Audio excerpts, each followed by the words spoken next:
Do alto do Monte das Oliveiras, Jesus olhou para Jerusalém. Bela e pacífica era a cena que se estendia diante dele. À vista estavam os magníficos edifícios do templo. Os raios do sol poente iluminavam a brancura nevada de suas paredes de mármore e brilhavam no portão dourado, na torre e no pináculo. A perfeição de beleza ficou o orgulho da nação judaica. Que filho de Israel poderia contemplar a cena sem um arrepio de alegria e admiração? Muitos outros pensamentos ocupavam a mente de Jesus. Aproximando-se, viu a cidade e chorou sobre ela. Lucas 19:41. Em meio ao regozijo universal da estrada triunfal, enquanto ramos de palmeiras ondulavam, enquanto alegres hosanas despertavam os ecos das colinas e milhares de vozes o declaravam rei, o Redentor do mundo foi dominado por uma repentina e misteriosa tristeza. Ele, o Filho de Deus, o prometido de Israel, cujo poder havia vencido a morte e chamado seus cativos da sepultura, estava em lágrimas, não de tristeza comum, mas de intensa e irreprimível agonia. Suas lágrimas não eram por ele mesmo, embora ele soubesse muito bem para onde iam seus pés. Diante dele estava o Getsêmani, o cenário de sua agonia que se aproximava. A porta das ovelhas também estava à vista, através da qual durante séculos as vítimas para o sacrifício foram conduzidas e que deveria ser aberta para ele quando fosse levado como um cordeiro ao matadouro. Isaías 53:7. Não muito distante estava o Calvário, o local da crucificação. Sobre o caminho que Cristo logo trilharia, cairia o horror de uma grande escuridão quando ele fizesse de sua alma uma oferta pelo pecado. No entanto, não foi a contemplação dessas cenas que lançou a sombra sobre ele nessa hora de alegria. Nenhum pressentimento de sua própria angústia sobre-humana obscureceu aquele espírito altruísta. Ele chorou pelos condenados milhares de Jerusalém, por causa da cegueira e impenitência daqueles a quem ele veio abençoar e salvar. Se tu mesmo conhecesses, pelo menos nesse teu dia, as coisas que pertencem à tua paz, mas agora eles estão escondidos de teus olhos, porque dias virão sobre ti em que teus inimigos se cercarão de trincheiras, e te cercarão e te prenderão por todos os lados, e te porão por terra e teus filhos dentro de ti, e não deixarão de ti pedra sobre pedra, porque não conheceste o tempo da tua visitação. Lucas 19:42-44. Houvesse Israel como nação preservado sua fidelidade ao céu, Jerusalém teria permanecido para sempre, a eleita de Deus. Jeremias 17:21-25. Mas a história desse povo favorecido foi um registro de apostasia e rebelião. Eles resistiram à graça do céu, abusaram de seus privilégios e menosprezaram suas oportunidades. Com mais do que o amor compassivo de um pai pelo filho sob seus cuidados, Deus havia enviado a eles por meio de seus mensageiros, levantando-se cedo e enviando, porque se compadeceu do seu povo e da sua morada. 2 Crônicas 36:15. Quando a advertência, súplica e repreensão falharam, ele lhes enviou o melhor presente do céu. Não, ele derramou todo o céu naquele presente. O próprio Filho de Deus foi enviado para pleitear com a cidade impenitente. Foi Cristo quem trouxe Israel como uma boa videira para fora do Egito. Salmo 80:8. Sua própria mão havia lançado fora os pagãos diante dele. Ele a plantou numa colina muito frutífera. Seu cuidado de guardião o protegeu. Seus servos foram enviados para alimentá-lo. O que mais poderia ter sido feito à minha vinha? Exclamou ele, que eu não tenha feito nela. Isaías 5:1-4. Embora, quando ele esperava que produzisse uvas bravas, ainda assim, com uma esperança ainda ansiosa de frutificação, ele veio pessoalmente à sua vinha, se porventura pudesse ser salva da destruição. Ele cavou em torno de sua videira, ele podou e cuidou dela. Ele foi incansável em seus esforços para salvar essa videira que ele mesmo plantou. Mas Israel se afastou de seu melhor amigo e único ajudante. As súplicas de seu amor foram desprezadas, seus conselhos desenhados, suas advertências ridicularizadas. Cristo viu em Jerusalém um símbolo do mundo endurecido em incredulidade e rebelião, apressando-se a enfrentar os juízos retributivos de Deus, as desgraças de uma raça caída, pressionando-lhe a alma, arrancando-lhe dos lábios aquele clamor extremamente amargo. Ele viu o registro do pecado traçado na miséria humana, lágrimas e sangue. Seu coração foi movido por infinita piedade pelos aflitos e sofredores da terra. Ele ansiava por aliviá-los todos, mas mesmo sua mão pode não reverter a maré da desgraça humana. Poucos buscariam sua única fonte de ajuda. Ele estava disposto a derramar sua alma na morte para trazer a salvação ao alcance deles, mas poucos viriam a ele para que pudessem ter vida. A majestade do céu em lágrimas. O Filho do Deus infinito, perturbado em espírito, curvado em agonia, em angústia. A cena encheu todo o céu de admiração. Essa cena nos revela a excessiva pecaminosidade do pecado. Mostra quão difícil é mesmo para o poder infinito salvar o culpado das consequências da transgressão, da lei de Deus. Jesus, olhando para a última geração, viu o mundo envolvido em um engano semelhante ao que causou a destruição de Jerusalém. O grande pecado dos judeus foi a rejeição de Cristo. O grande pecado do mundo cristão seria sua rejeição da lei de Deus, o fundamento de seu governo no céu e na terra. Os preceitos de Jeová seriam desprezados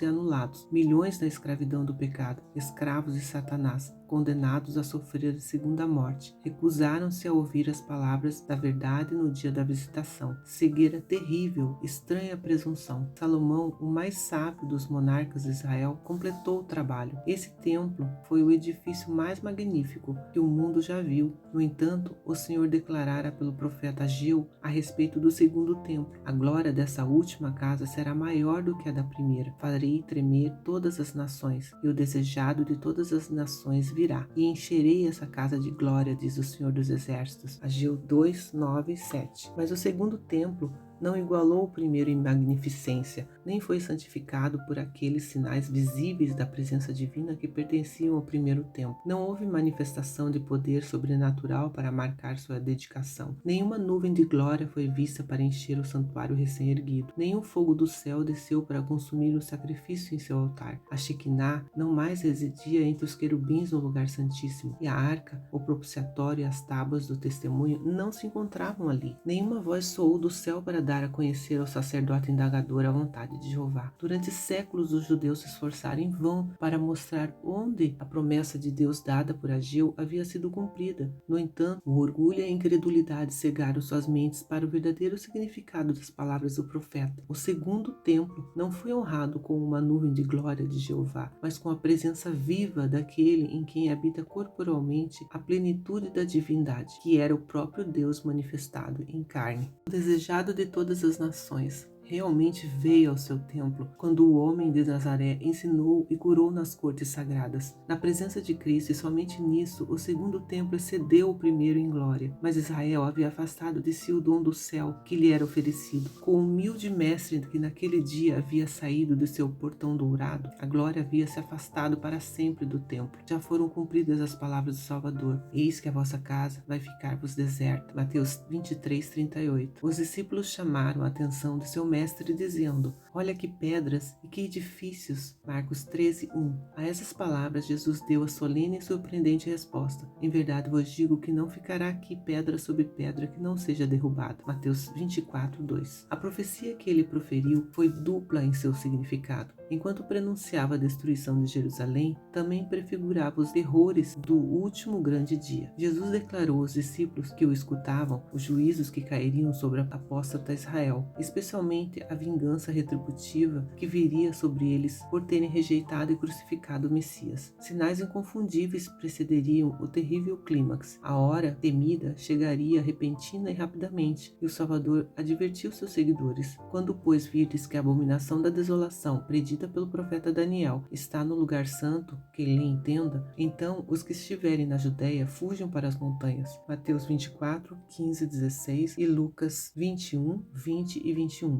Quando os estandartes idólatras dos romanos fossem erguidos no solo sagrado, que se estendia alguns estádios fora dos muros da cidade, então os seguidores de Cristo deveriam encontrar segurança na fuga. Quando o sinal de alerta fosse visto, aqueles que quisessem escapar não deveriam demorar. Em toda a terra da Judéia, bem como na própria Jerusalém, o sinal de fuga deve ser imediatamente obedecido. Aquele que por acaso estiver no telhado não deve descer para sua casa, mesmo para salvar seus tesouros mais valiosos. Os que estavam trabalhando nos campos ou vinhedos não deviam demorar para voltar para buscar a roupa exterior deixada de lado enquanto deveriam estar trabalhando no calor do dia. Eles não devem hesitar um momento para não se envolverem na destruição geral. A longanimidade de Deus para com Jerusalém Jerusalém apenas confirmou os judeus em sua teimosa impenitência. Em seu ódio e crueldade para com os discípulos de Jesus, eles rejeitaram a última oferta de misericórdia. Então Deus retirou sua proteção deles e removeu seu poder restritivo de Satanás e seus anjos, e a nação foi deixada sob o controle do líder que havia escolhido. Seus filhos tinham desdenhado a graça de Cristo, que os teria habilitado a subjugar seus maus impulsos, e agora esses se tornaram os vencedores. Satanás despertou as paixões mais fervorosas e degradadas da alma. Os homens não raciocinavam, eles estavam fora da razão, controlados por impulso e raiva cega. Eles se tornaram satânicos em sua crueldade. Na família e na sociedade, entre as classes mais altas e mais baixas, havia suspeita, inveja, ódio, contenda, rebelião, assassinato. Não havia segurança em lugar nenhum. Amigos e parentes traíram uns aos outros. Os pais matavam seus filhos e os filhos seus pais. Os governantes do povo não tinham poder para governar a si mesmos. Paixões descontroladas os tornavam tiranos. Os judeus aceitavam falso testemunho para condenar o inocente Filho de Deus. Agora, falsas acusações tornavam suas próprias vidas incertas. Por suas ações, há muito vinho, dizendo: fazei cessar de diante de nós o Santo de Israel.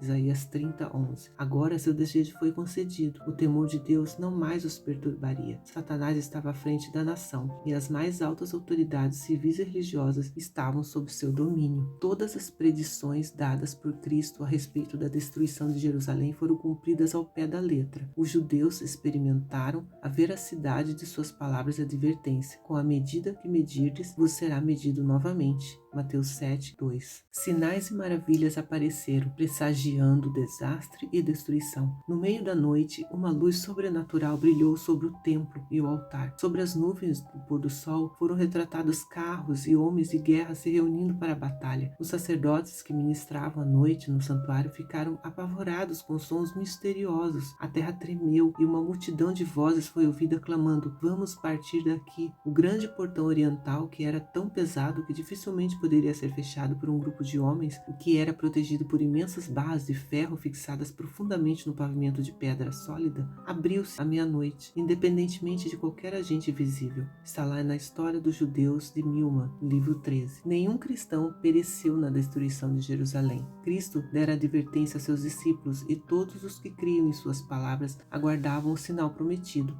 Quando virdes Jerusalém cercada de exércitos, disse Jesus, então sabei que a sua desolação está próxima. Então os que estiverem na Judéia fujam para os montes, os que estiverem no meio da cidade saiam. Lucas 21, 20 e 21. Depois que os romanos, sob o comando de Sestio, cercaram a cidade, eles inesperadamente abandonaram o cerco quando tudo parecia favorável para um ataque imediato. Os sitiados, desesperados por uma resistência bem-sucedida, estavam a ponto de se render quando o general romano retirou suas forças sem o menor motivo aparente, mas a misericordiosa providência de Deus estava dirigindo os eventos para o bem do seu próprio povo. O sinal prometido fora dado aos cristãos que esperavam, e agora se oferecia a todos os que o desejassem a oportunidade de obedecer à advertência do Salvador. Os eventos foram encaminhados de tal maneira que nem judeus nem romanos deveriam impedir a fuga dos cristãos.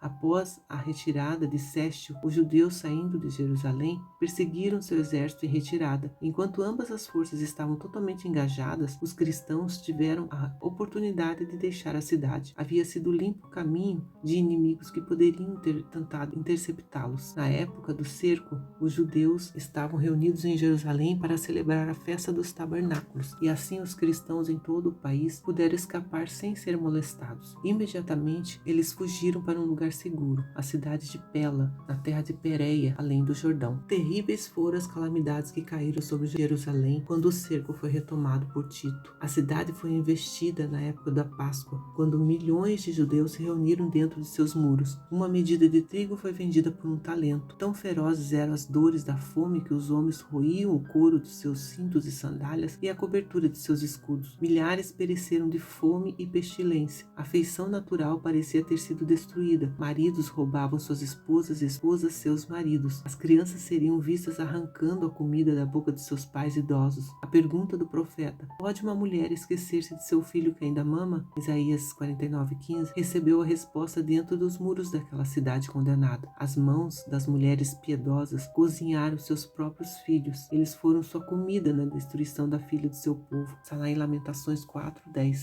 Os líderes romanos se esforçaram para infligir terror terror aos judeus e assim levá-los à rendição. Os prisioneiros que resistiram ao serem levados foram açoitados, torturados e crucificados diante dos muros da cidade. Centenas eram mortos diariamente dessa maneira, e o terrível trabalho continuou até que, ao longo do vale de Josafá e no Calvário, cruzes foram erguidas em tão grande número que mal havia espaço para se mover entre elas. De tão terrível maneira foi castigada aquela espantosa imprecação proferida perante o tribunal de Pilatos. O seu sangue caia sobre nós e sobre nossos filhos. Mateus 27, 25. A matança interna foi ainda mais terrível do que o espetáculo externo. Homens e mulheres, velhos e jovens, insurgentes e sacerdotes, os que lutaram e os que imploraram misericórdia, foram abatidos em carnificina indiscriminada. O número de mortos excedeu o dos matadores. Os legionários tiveram que descalar montes de mortos para continuar a obra de extermínio. Também está em História dos Judeus, por Milman, no livro 16. No cerco e na matança que se seguiram, mais de 1 milhão de pessoas morreram. Os sobreviventes foram levados como cativos, vendidos como escravos, arrastados para Roma para agraciar o triunfo do conquistador, lançados às feras nos anfiteatros ou espalhados como errantes sem lar por toda a terra.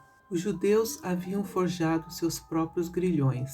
Eles haviam enchido para si mesmos o cálice da vingança. Na destruição total que se abateu sobre eles como nação e em todas as desgraças que os seguiram em sua dispersão, eles estavam apenas colhendo a messe que suas próprias mãos haviam semeado. Diz o profeta: para tua perda, ó Israel, te rebelaste contra mim. Pelos teus pecados tens caído. Oséias 13, 9, 14, 1. Seus sofrimentos são frequentemente representados como uma punição imposta a eles pelo decreto direto da parte de Deus. É assim que o grande enganador procura ocultar sua própria obra. Pela obstinada rejeição do amor e misericórdia divina, os judeus fizeram com que a proteção de Deus fosse retirada deles, e permitiu-se a Satanás governá-los, de acordo com sua vontade. As horríveis crueldades executadas na destruição de Jerusalém são uma demonstração do poder vingativo de Satanás sobre aqueles que se rendem ao seu controle. Não podemos saber quanto devemos a Cristo pela paz e proteção que desfrutamos. É o poder restritivo de Deus que impede que a humanidade passe completamente para o domínio de Satanás. Os desobedientes e ingratos têm grande motivo de gratidão pela misericórdia e longanimidade de Deus em conter o poder cruel e pernicioso do maligno. Mas quando os homens ultrapassam os limites da clemência divina, essa restrição é removida. Deus não se coloca diante do pecador como o executor da sentença contra a transgressão, mas ele deixa os que rejeitam sua misericórdia entregues a si mesmos para colher o que semearam. Todo raio de luz rejeitado, toda advertência desprezada ou ignorada, toda paixão condescendida, toda transgressão da lei de Deus é uma semente lançada que produz sua colheita infalível. O Espírito de Deus, persistentemente resistido, é finalmente retirado do pecador. Então, não resta poder para controlar as más paixões da alma e nenhuma proteção contra a maldade e inimizade de Satanás. A destruição de Jerusalém é uma terrível e solene advertência a todos os que estão tratando levianamente com os oferecimentos da graça divina e resistindo aos apelos da misericórdia divina. Jamais foi dado um testemunho mais decisivo do ódio ao pecado por parte de Deus e do castigo certo que recairá sobre o culpado. A profecia do Salvador a respeito da aplicação de juízos sobre Jerusalém deve ter outro cumprimento, do qual aquela terrível desolação foi apenas uma tênue sombra. No destino da cidade escolhida, podemos contemplar a condenação de um mundo que rejeitou a misericórdia de Deus e pisoteou sua lei. Sombrios são os registros da miséria humana que a terra testemunhou durante seus longos séculos de crime. Terríveis têm sido os resultados da rejeição da autoridade do céu, mas uma cena ainda mais sombria é apresentada nas revelações do futuro. Os registros do passado, a longa procissão de tumultos, conflitos e revoluções, o que são em contraste com os terrores daquele dia em que o espírito restritivo de Deus será totalmente retirado dos ímpios. Não mais para conter a explosão da paixão humana e ira satânica, o mundo então contemplará como nunca antes os resultados do governo de Satanás. Mas naquele dia, como no tempo da destruição de Jerusalém, o povo de Deus será liberto, todo aquele que for achado escrito entre os vivos. Isaías 4:3. Cristo declarou que virá pela segunda vez para reunir seus fiéis a si mesmo. Então todas as tribos da terra se lamentarão e verão o Filho do Homem vindo nas nuvens do céu, com poder e grande glória. e ele enviará os seus anjos com grande clangor de trombeta, os quais reunirão os seus eleitos desde os 4 ventos, de uma a outra extremidade dos céus. Mateus 24, 30, 31. Então os que não obedecem ao Evangelho serão consumidos pelo espírito de sua boca e destruídos pelo esplendor da sua vinda. Segundo Tessalonicenses 2:8. Como o antigo Israel, os ímpios se destroem. Eles caem por sua iniquidade. Por uma vida de pecado, eles se colocam tão fora da harmonia com Deus, sua natureza se tornou tão degradada pelo mal, que a manifestação de sua glória é para eles um fogo consumidor. Acautelem-se os homens, para que não negligenciem a lição que lhes é transmitida nas palavras de Cristo. Como ele advertiu seus discípulos sobre a destruição de Jerusalém, dando-lhes um sinal da ruína que se aproximava para que pudessem escapar, assim ele advertiu o mundo sobre o dia da destruição final e deu-lhes sinais de sua aproximação, para que todos os que quisessem possam fugir da ira vindoura. Jesus declara: haverá sinais no sol, na lua e nas estrelas, e sobre a terra a angústia das nações. Aqueles que contemplam esses arautos de sua vinda devem saber que está próximo, sim, às portas. Mateus 24, 33. Vigiai, pois, são suas palavras de admoestação. Marcos 13, 35. Os que atendem ao aviso não serão deixados nas trevas, para que aquele dia os surpreenda, mas para aqueles que não vigiam, o dia do Senhor virá como ladrão de noite. 1 Tessalonicenses 5:2. O mundo não está mais disposto a dar crédito à mensagem para este tempo do que os judeus a receber a advertência do Salvador a respeito de Jerusalém. Venha quando vier, o dia de Deus virá de surpresa para os ímpios. Quando a vida continua em seu ciclo invariável, quando os homens estão absortos no prazer, nos negócios, no tráfico, no ganho de dinheiro, quando os líderes religiosos estiverem exaltando o progresso e a iluminação do mundo e o povo for embalado por uma falsa segurança, então, assim como o ladrão da meia-noite rouba dentro da habitação desprotegida, assim a destruição repentina cairá sobre os descuidados e ímpios e eles não escaparão. 1 Tessalonicenses 5, 3 a 5.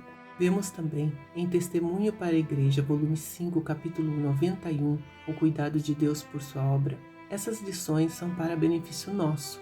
Necessitamos exercer fé em Deus, porque estamos justamente enfrentando um tempo de grandes provações. Cristo, no Monte das Oliveiras, enumerou os juízos terríveis que deviam proceder sua volta. E ouvireis de guerras e de rumores de guerras, porquanto se levantará nação contra nação e reino contra reino, e haverá fomes e pestes e terremotos em vários lugares. Mas todas essas coisas são o princípio de dores. Mateus 24, 6 a 8. Se bem que essas profecias tivessem tido cumprimento parcial na destruição de Jerusalém, aplicam-se mais diretamente aos últimos dias. Também em Testemunho para a Igreja, volume 6, Conformismo com o Mundo, temos: aqueles que desempenham uma parte na grande causa de Deus não devem seguir o exemplo dos mundanos. A voz de Deus precisa ser atendida.